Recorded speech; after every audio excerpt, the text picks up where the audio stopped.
All right, we got TNA Impact for 7/24/2014, and you know, did the world end today? Did the wrestling world end today? Was there a new company established today? Um, did somebody randomly retire today, or somebody we didn't expect, John Cena retired or something?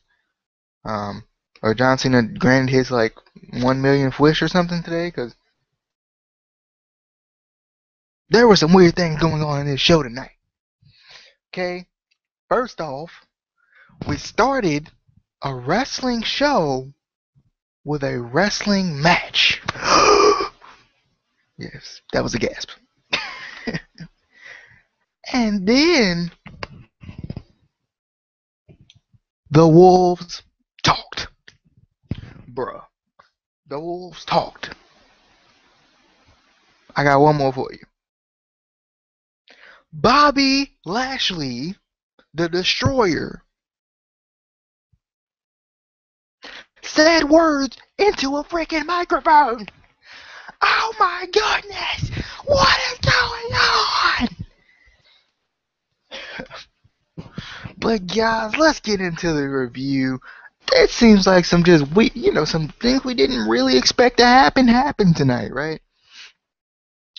And also, first off, before I get into the review, if you didn't know, Bobby Lashley did he does have some kind of commitment to fight um with Bellator in the near future. I think it's like, what was it? It's like August 3rd or something. It's like really soon.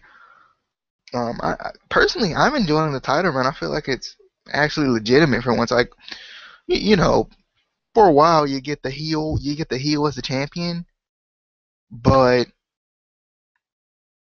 they don't have a legitimate title run, or it doesn't feel legit. Like, look at Magnus's run compared to Bobby Lashley's run, right? Bobby Lashley's run feels like he can actually hold his own. I mean, look at the man. He's a huge dude, but you know what I mean? But seriously though, I've been thinking about this whole Bellator thing, and Bobby Lashley, is an MMA fighter. Well, he used to be, and I guess I don't know if he's doing it maybe for a little bit.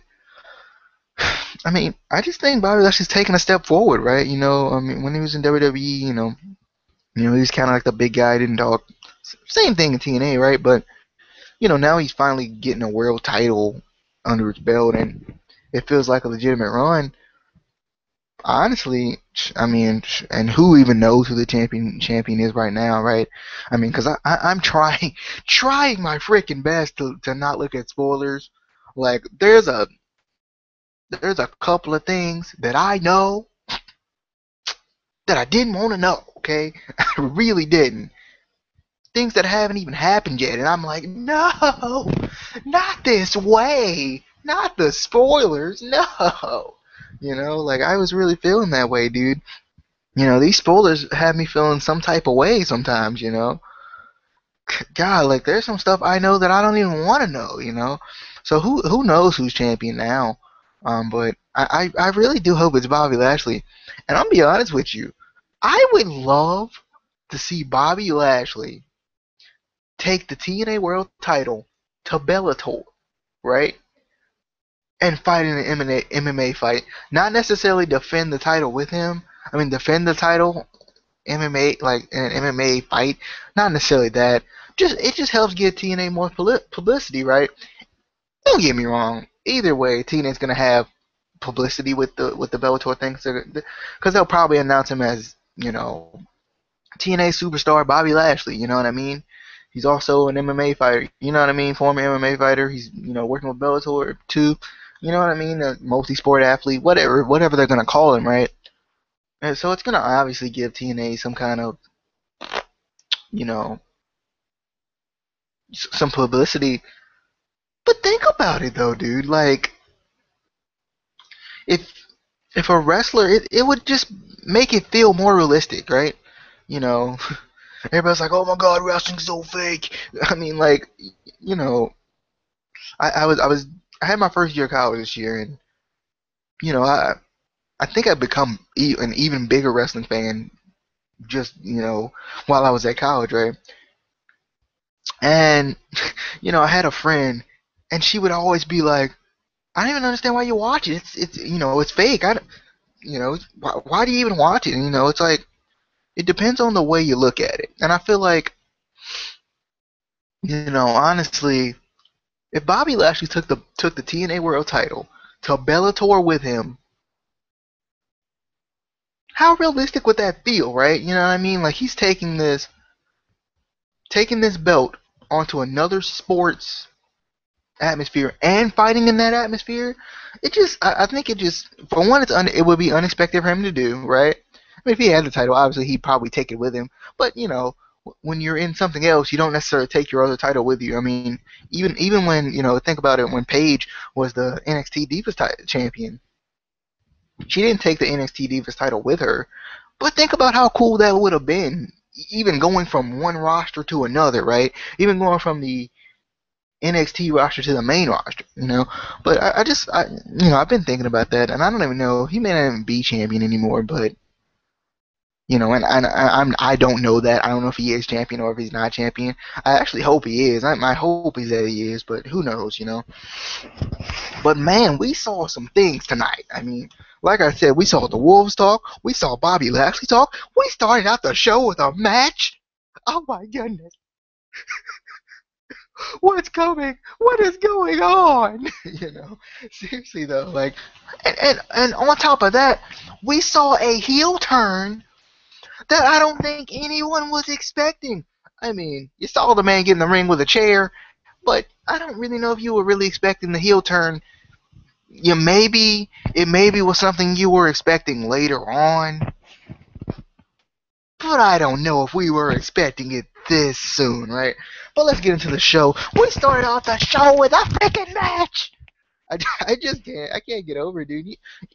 Let's be honest, dude. Do we really see, as far as the wrestling shows that are on TV, how many times in the past month? Let's give us just a short time frame, right? In the past month, not counting pay-per-views, have we started a freaking show with a freaking match, right? A wrestling show starting with a wrestling match? It seems to be like foreign territory to us right now. You usually see the authority figure come out, and kind of do his little stick or her little stick, however they do it. It's been kind of how it's been, right? But good gravy, dude. Like, it's just amazing, man. Like, just to see TNA changing its product and changing it for the better, right? First off, we're seeing them start with a match. It was Bobby Roode versus MVP. You see him come back with a six-sided ring, which many people said was a last-ditch effort, which I completely disagreed with. I felt as if the six-sided ring was just getting back to what made you you, right? And I heard people say, well, that didn't make TNA unique. Really? Really? Didn't make. I feel like Miz right now. But seriously though, like, it didn't make TNA unique.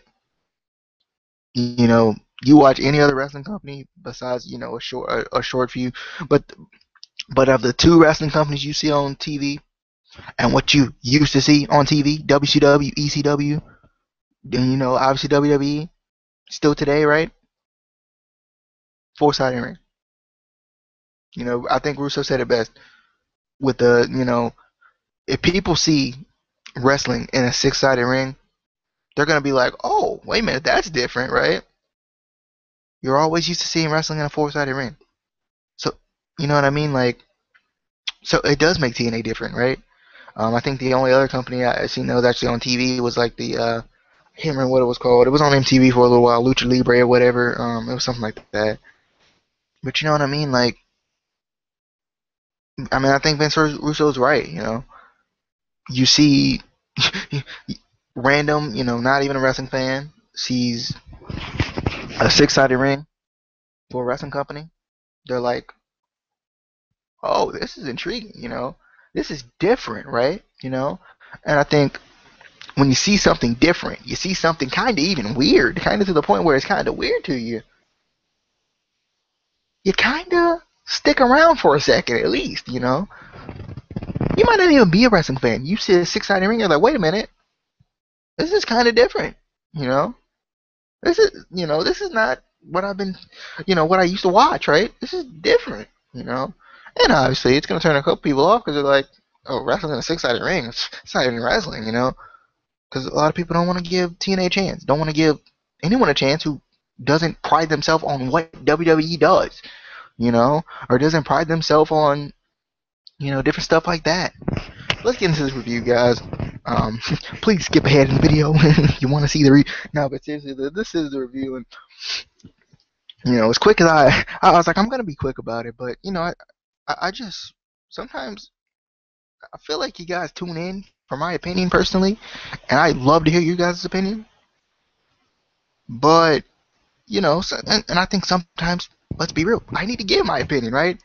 That's what I'm doing. I'm talking to you guys and telling you guys my opinion, and sometimes you need to hear more than just, well, the first match was, then the second match was, then we had a segment, then we had, you know what I mean? Like, I just feel like sometimes you need to hear a little bit more, right? But guys, let's get into this review, fellas. Let's get into this review, ladies and gentlemen. And thank you to my 4 loyal viewers. Good gravy, like, I mean, this is the last, I promise, this is the last tangent I go on before I get into the review. But seriously though, man, like, there may be a tangent inside the review. I don't know.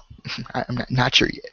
No, but seriously though, like, thank you to my 4 loyal viewers that I have right now. Like, I know there's at least like 2, 3, or 4, something like that, like to around that number, because I posted a battleground review, 4 views.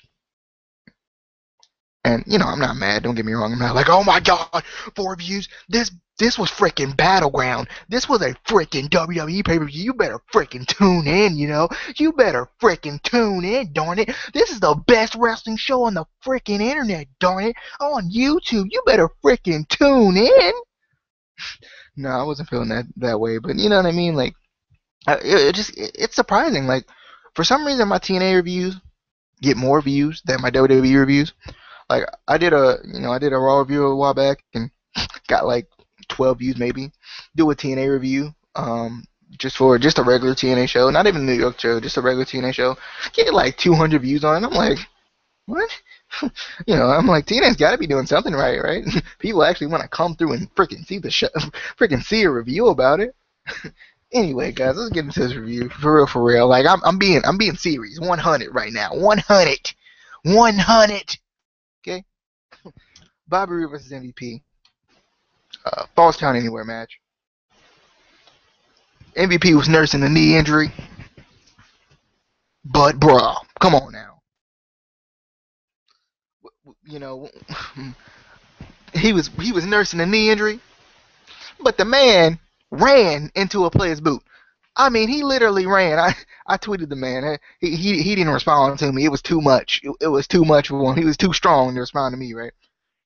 But seriously though, like, I tweeted him. I'm like, this dude's a tough man. This this MVP is a tough man. He can run with a freaking torn meniscus. That's a pretty tough dude right there.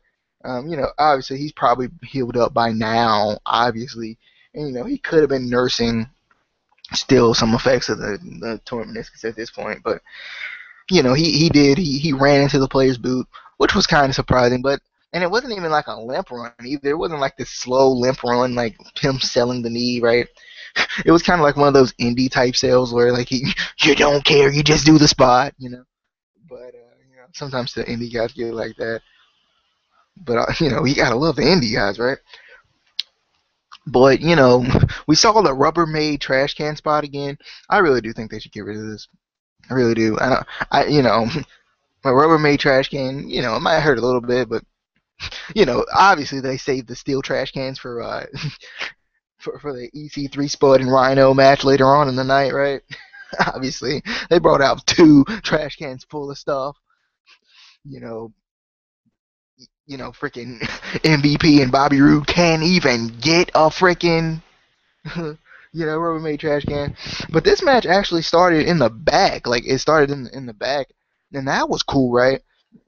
Bobby Roode was coming out to the ring, and then he was in the ring, and MVP's music hits, and MVP and the the commentator's like, we just got word the MVP, something's going on with MVP, and Kurt Angle's like, get your butt out to the ring, darn it, get your butt out to the ring, pretty much, get out to the ring, go do your freaking match. Nobody cares about your freaking torn meniscus. Nobody cares, okay? No one cares. It's real. But seriously though, like, Roode comes, Roode just gets like, you know what? I'm not waiting on this dude. He just runs back there and attacks him. And MVP did a pretty good job of selling the knee injury. Let's be honest. But he ran into the player's booth, so pretty much, it's gotten pretty like kayfabe at this point. It was real at first, but I think at this point it's kind of kayfabed. And we'll probably see him at full form soon. He may not be technically like at this point. He probably wasn't really at full form, but we'll see. It was cool though. We saw a couple of weapon spots, but it was cool to see Roode win by the sharpshooter. And obviously MVP taps immediately considering the knee injury, right? The sharpshooter's going to work on that back, and the way he had it cinched in, it was kind of he had the sharpshooter, but it was kind of cinched in like a cloverleaf type of thing, like the way he was kind of standing.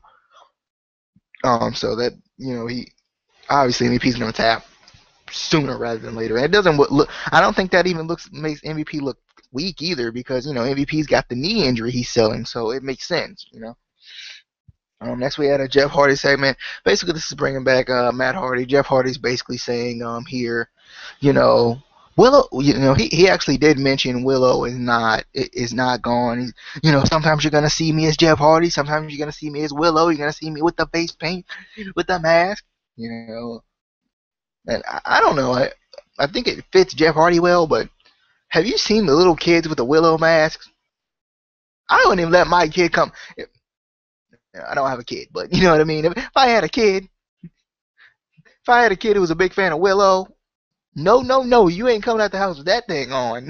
That thing looks terrible on like other people. Like besides him, like it's a weird mask anyway, right? But it just looks weird on other people. Like I don't know if it's the way it's like shaped, or is it like too big for them or something like that. And that may be what it is. I might possibly let my kid come out with it on. I possibly I'll think about it. But basically this was setting up a Jeff Hardy, not Jeff Hardy, but Jeff Hardy, Matt Hardy reunion, obviously. And this was setting up the Hardys versus the Wolves for the tag titles next week at Destination X. So that's gonna be a freaking good match. And it makes sense. The Destination X style of pay-per-view makes a lot of sense. I guess Destination X theme Impact, I guess you call it. It makes sense. You got two of these guys who are high-flying type of guys, and you got the Hardys who kind of set the bar really high for the high-flying guys as well. I mean, I wouldn't say started it, but they did. They continued it. The Wolves did talk. I wasn't lying. If you want to go see it and you don't believe me, you're like, what? The Wolves, they talk. The Wolves don't talk a lot, and that's kind of a big criticism of them. But like I said with Sonata, like to get over, you don't really need to talk. And I think Sonata's one of those guys. Like he comes from Japan, so he knows. You put the work in the ring, you're gonna get over. It's just gonna happen. But next we had DJZ and versus Low Key returning here. Sorry. Anytime I hear DJZ, I gotta say it, right? I gotta do the horn, but I really do love DJZ. I think he has a lot of talent. This match seemed kind of rushed to me. I really did. I really felt like this match seemed rushed. I actually thought this match wasn't coming until next week, and they may do something. Excuse me. Yeah, they may do something with it next week.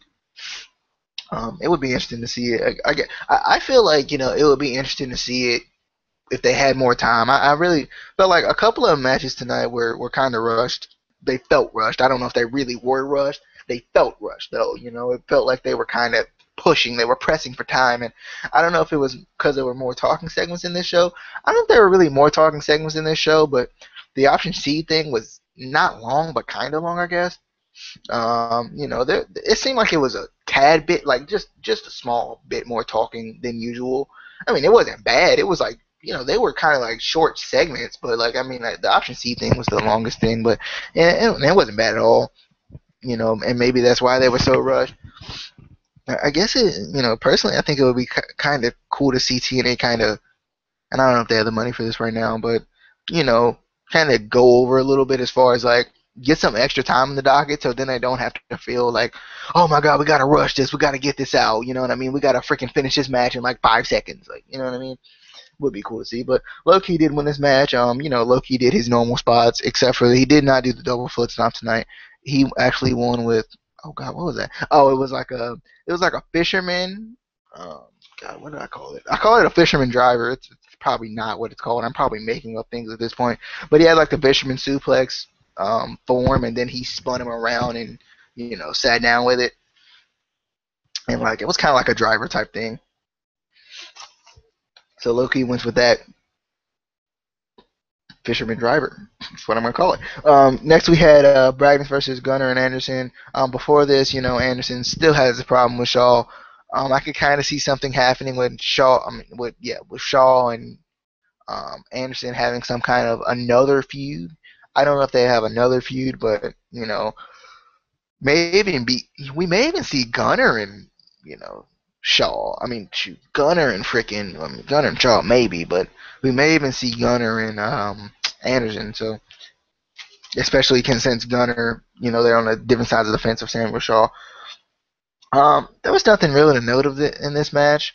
I do like Bram. Anytime new talent is there, I'm kind of on the lookout to see like how much I like this talent. You know what I mean? And I really do like Bram. Freaking Bram and not Bram and Magnus, but Bram and Gunner look like mirror images of each other. The commentary team did mention this. They don't not necessarily mirror images, but they look similar, right? I mean, like the first time I saw Bram, I was like, "Is that Gunner?" You know what I mean? Like, I think if you saw these guys from like, if you at first glance, you're like, "Is that Bram or is that Gunner?" Just kind of depends. And they got similar styles too. So basically this match ends with Bram trying to beat the crap out of Anderson. And then basically Anderson, Magnus, they're trying to get over with the heel heat, and they're beating up Magnus and Gunner. Not Magnus and Gunner. Lord help me, good gravy. Trying to beat up Gunner and Anderson. Anderson, they're trying to get them, and pretty much they're trying to get a little heel heat, and this basically provokes Shaw to come out to the ring. Even though Anderson says, "I don't want you out in the ring. I don't want you out there. Don't get involved," because Anderson's not a fan, right? But Shaw comes out there anyway, takes the bullet for Gunner, right? At least the first bullet. Bram does not give a crap, right? Bram straight up hits Samuel Shaw. Samuel Shaw just takes it too. It shows the toughness of this dude. Like you know, as far as professional wrestling wise, it shows the toughness of this guy, right? And I thought that was really cool for him to take the bullet, right? Kind of take the bullet, take the hit from the little. I don't know what is that thing called? I don't even know what that thing is called. Like, it's not even like a normal weapon. It's like a piece of the turnbuckle. It's like a turnbuckle hook, I think they call it. He uses that thing. He tries to use that thing all the time, and it's interesting to see because when you see stuff that's different like that, it's always fun to see, right? But Samuel Shaw takes the bullet. Bram doesn't care. He beats crap out of Gunner anyway with the thing. You know what I mean? It's just kind of how Bram is, And actually, this provokes Abyss to come out and freaking not even the odds. I was gonna say even the odds, but good gravy, they needed so much help, right? Freaking Bram and Magnus are like the world's greatest tag team right now. They freaking, you see how much help freaking Anderson and Gunner needed, right? Freaking Shaw came out. He took a bullet. Then freaking Abyss had to come out. Obviously, Abyss did his thing, right? He beat the crap out of them. Excuse me, but pretty much Abyss comes out, does his thing. So we may see a potential Abyss Bram feud. I don't expect to see another tag team feud besides the tag team title feuds, right? It would be interesting to see a Bram Abyss feud. Maybe ends in some kind of monsters ball. I know we saw that in a tag team match, but Bram's that brutal type of guy, and Abyss is that brutal type of monster type of guy. So be interesting to see. I feel like. Um, by the way, I am trying to get this picture changed. Before I started recording, I'm like, I'm gonna change my profile picture to the TNA Impact logo, so then it's an Impact review. Get on here, start recording, look down. Okay, GG, right? But anyway, let's get back to the review, right? Austin Aries decision time. You know, basically this first off gave me a better explanation of what A, B, and C was, because all we know is C, right? C's been like the main choice. So A turns out to be, you give up the title and you compete for the X Division title. I mean, shoot, you compete for the World Heavyweight title, right? And then B is, you keep the X Division title. And then C is you give up the title and you compete for it, but it gives the rest of them a chance. So that's the rest of the X Division a chance every year, right? I mean, Destination X of every year. And I'm glad they got that cleared up, because I was thinking of it. I'm like, what is A, B, and C? This doesn't make any sense to me, because if you choose, there's only really two choices. I mean, and there's no like choice of keeping the title and going for the for the World Heavyweight title, which I thought may have been the choice tonight, but there was. I mean, that just seems like it would be disaster, right? You have them in for 1-2 matches. You would think if they lose the X Division title, they're gonna win the world title. It's not gonna be a thing where they win them both. But you know, pretty much he creates his own option. And it's basically option C with a little bit added on. He calls it option D. He says, you know what, I'm gonna, this is just kind of a segment. I mean, this was a segment. I mean, it's just kind of a segment. I don't even know what I'm saying at this point. But you had Aries, come out there, and Kurt Angle, basically brought him out there. And then, MVP and Lashley come out, and, MVP's talking up Lashley. This guy's bigger than you. He's stronger than you, blah, blah, blah, right? And, the obvious things we already know, right? The obvious things we can see. But, and then after all that, it provokes him to say, I'm going to beat you, Bobby Lashley. I'm going to turn this title in. I'm going to beat you. And, this is the main part of the segment here. And I'm going to get, and when I win this title, I'm gonna give I'm gonna give the X Division champion the chance to compete for the title at any point in time. I was thinking, this is okay, right? But it still doesn't bring a lot of prestige to the X Division. I mean, option C brings prestige to the X Division in the fact that it gives the X Division stars a chance, right? And it shows that they can compete at that main event level. But then again, isn't that taking X Division stars out of the X Division? And not, there's no like filler back in. There's no one filling back in for him, right? You know what I mean? If you're gonna take someone out of the X Division, once you get a taste of, think about it. Just think about it in your mind. You're the world heavyweight. You're the X Division title. You're the X Division. Excuse me. You're the actual title. Yes. No, you're the X Division champion. You cash in and you win the world heavyweight title. Do you really want to go back to the X Division? You're the biggest champion in the company. You're pretty much the biggest thing in the company at that point. No, not really. Next we had Gail Kim versus Taryn Terrell. Everyone's excited. Yeah, we see, we hear TNA Chance in this match. I think it was TNA. Anyway, we hear TNA Chance in this match. I think we even heard some "This is awesome" chance in this match. Not, it's kind of vice versa at that point. But pretty much we had, that pretty much during this match, it just ended it via DQ. I don't know. It's the beautiful people coming out and interrupting the match. I don't know what this is gonna lead to. I guess maybe a tag team match next week, or maybe a tag team match sometime in the near future. I don't know if the Knockouts title is gonna be defended next week, considering it was technically quote unquote defended this week. So I don't know. It'll be interesting to see though. Next we had the Great Muta segment, where pretty much he ended up, he ended up coming out and He got a pretty nice pop from the crowd actually, and he comes out and pretty much, Robbie E comes out. And he's like, "What about me? Y'all getting all these, everybody's getting all these glamorous entrances, and I can't get anything. What in the world, bro? What? Are you serious, bro? Robbie E, typical Robbie E, right? I'm the biggest star in this freaking company, bro.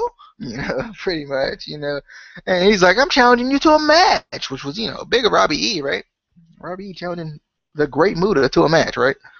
Pretty much he gets squashed. That's pretty much how it is. And it basically shows, Great Muta still got it. He looked pretty quick in the ring to be, he's an older guy at this point, and he looked real, he looked a lot quicker than I've seen a couple of. There's been some people I've seen that just look really slow in the ring, but Muta looked, the Great Muta looked quick.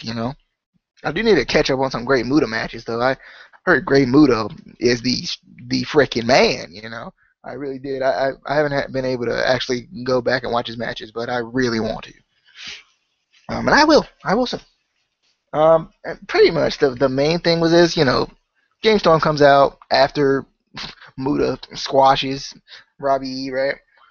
He comes out, oh, so you're the Great Fraud, or he said the Great Muta, but you're more like the Great Fraud, somewhere along those lines, and you know, pretty much, James Storm goes to attack the Great Muta, and James Storm does a pretty good job. Sonata comes out and to protect the Great Muta, we think, and he comes out with a chair. As soon as Sonata comes out with a chair, something's weird up, right? Something's kind of weird. Japan, I don't know if Japanese wrestlers use chairs, but you think of Japanese wrestlers, not Japanese skill, Japanese wrestlers, wrestling, technical wrestling skill, right? Have we seen Sonata use a chair ever? Use any type of weapon ever in TNA since he's been there? No, you know what I mean. So it was kind of weird to see, right? And I was kind of suspecting, like, well, this is gonna be heel turn because Sonata with a chair, it makes sense, right? It's kind of similar to the Seth Rollins situation. Seth Rollins slides in with a couple of chairs, turns heel. And I think this, I don't know what to think about this. I think it could be a good thing because it could enhance his character a little bit, and kind of maybe even get him over as a heel. I don't know if James Storm's gonna end up being his mouthpiece though, because obviously Sonata doesn't speak English well, and more than being the best.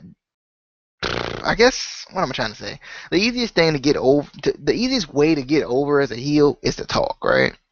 I mean, James Storm has done pretty good with it, doing something, bad and talking.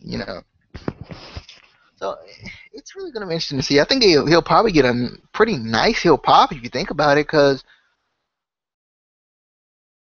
like Great Muta, people love the Great Muta. I think he's a beloved guy. So it'd be interesting to see what they're gonna do with that though. And the final match of the evening, the main event of the evening, EC3, Spud and Rhino versus Team 3D and Dreamer.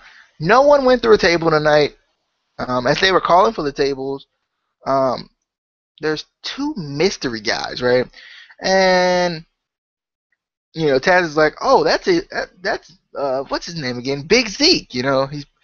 So Ezekiel Jackson was there, and I don't think he's even with TNA anymore. I think he was just there for that little stint or whatever.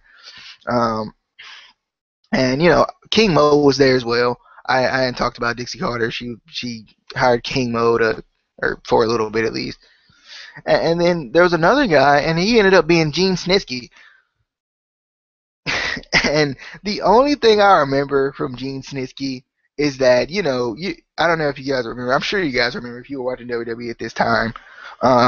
When he had the Lita pregnancy angle or whatever, when it was Kane's baby, Kane was having Lita's baby. Okay, Lita was having Kane's baby, and Snitsky killed the baby. From what we know, and it was always like it wasn't my fault. It's like his music for a while, right?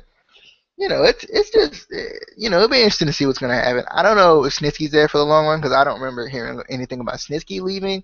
after the New York tapings. I do remember hearing something about Ezekiel Jackson being done with it, but I don't know if he's actually done with it. It was just, I think it was a rumor, maybe.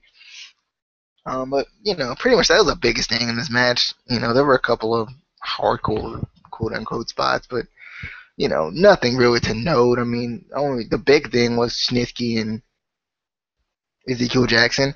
My question is, if you have Snitsky and Ezekiel Jackson, Ezekiel Jackson, what do you need King Mo for, right? I mean, as much as I love the cross promotion type of thing, kind of like cross curriculum in school, like as much as I like the cross promotion type of thing with the Bellator and stuff like that, Bellator and TNA. What I mean, like, why do you need him? Like, it hasn't been successful ever, right? And not necessarily the relationship, but more the what am I trying to say? More the God. Like MMA stars come in there for like a second and leave, like Tito Ortiz. Yeah, I don't think they do. TNA does this all the time. They bring in MMA people to work with their brand for a little bit, right? Gets the MMA over and also gets TNA over a little bit, right? And the thing about it is these MMA companies never have a good relationship with TNA, right? It doesn't feel like it, at least, because what happens is they just end up getting pulled in random spots. Like, as soon as they get into a main angle, then they want to freaking pull them. Like, I just don't. I don't think it's a smart idea for TNA to work with the MMA thing. I mean, if you have a superstar working with them, like with the Lashley thing, then it's a little different, right? But we don't even know, we don't know Lashley's working with them right now. You know what I mean? We just know, we know he's working with them, right now, but we don't know during this time was he working with them. Because they would have probably said something, right, about King Mo, Bobby Lashley, maybe a potential fight. It just it doesn't make sense to me. Just why? My question is, why bring in MMA people if all they continually do is screw you over? That's how I feel about it. Um, why bring in MMA guys if they're just gonna screw you over? They've done it all the time. Thank you, my one viewer. I really appreciate it. It's the first time I ever had a viewer live. I'm kind of excited. Oh man. Oh man, I'm kind of smiling right now. But anyway, before it runs away, I want to run away real quick. But I mean, I'm at the end of this review. But good gravy, dude. I just don't understand. I really don't. But that's a topic for another time, another day. Guys, I hope you guys enjoyed. I really did. If you didn't, if you're just tuning in, go ahead and backtrack and find yourself watching the beginning of the video. Don't go too far back because I kind of went on a couple tangents, but just, you'll find the first spot. I may even put it in there like where the review actually starts.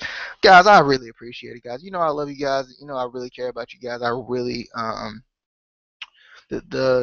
gosh, I just love you guys. I really do. I really enjoy doing this with all my the amount of glory I get. With my 4 views and all. You know what I mean? But every once in a while it'll blow up, and I'll be like, oh my god, oh my god. But guys, I really love you. I'll see you guys later. Peace. Peace out.